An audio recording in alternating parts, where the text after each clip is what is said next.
What does it mean for a healer to be the most dangerous person on the battlefield? Loaded question. I'm telling you, it's the whole show. Healing magic is the genre's most boring affinity, and this is the season that makes you sit up and go, wait.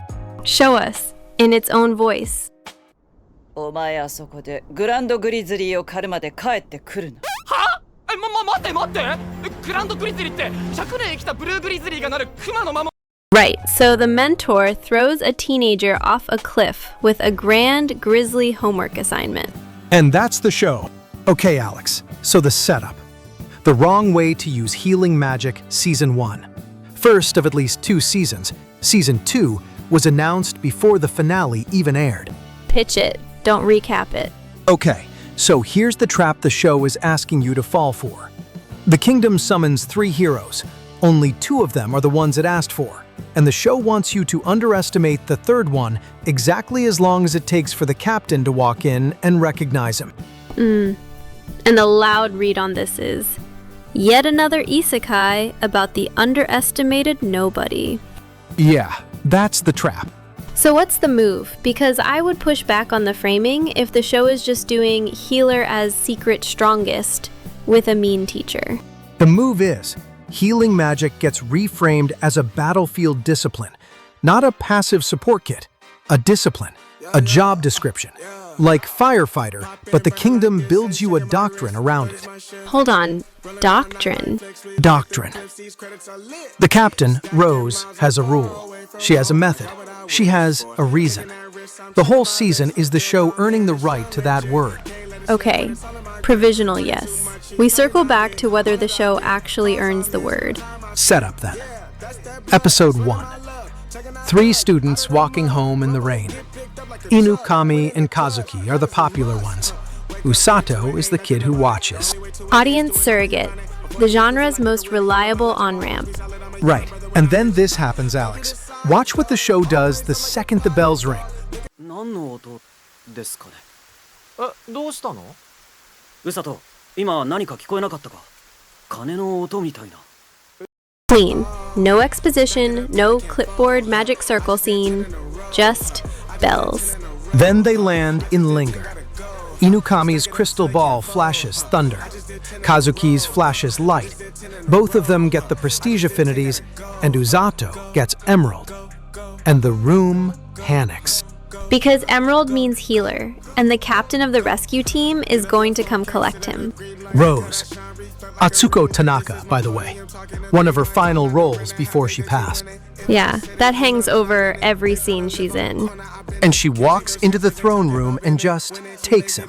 Bodily. The king objects. She ignores him. She carries the kid out. Episode 1 ends with him at her barracks, meeting the team that survived her training. Episode 2 is the diary entry training arc. Day 1. Day 4. Day 9. Day 12. And the show drops the mission statement line in the middle of it. A healer who cannot outrun the enemy is useless on the front line. That's the doctrine. Plot is the surface. Theme is the substance. The training arc is the substance. Episode 2 ends with Rose throwing him off a cliff with a grand grisly assignment, which is the clip we just played. Episode 3 is the cliff bottom episode.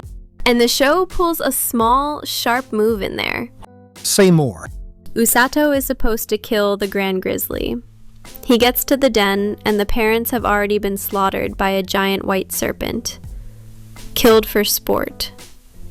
The cub is alone, and he redirects the kill order. Goes after the serpent instead. Yeah, and he almost dies. That's the moment Rose passes him. Not the assignment, the redirect. And he adopts the cub. Names it Blurin, which is, bro, watch the season once. The cub on his back is the season's most reusable visual. 戦場での要救助者だと思って走り続けろ。要救助者？怪我人ってことだよ。ほら、さっさと走れ。 Wounded soldier stand-in. The training prop carries the doctrine. Right. Episode 4 is Usato learning what the job actually is. Episode 5, oh, this is Inukami's episode. Jordan, real talk, this is the one that surprised me. Walk me through it. Okay, so Inukami is the perfect girl character. Class president, every subject, every sport. Then she and Usato get separated from her training party and end up in a cave together overnight. And the show drops the armor. Watch what she's allowed to say here. 何者にも代え難い自由だ。僕はいいと思いますよ。それでも。何ですかその顔。There's nothing holding her back. That's the show stopping being an isekai about getting home and becoming an isekai about getting to stay. And then the show pivots. Episode 6. The demon army moves. Rose declines a high command. And finally explains why. 部下たちの死は受け入れているし、死んだあいつらにもう治癒できないことも理解していますよ。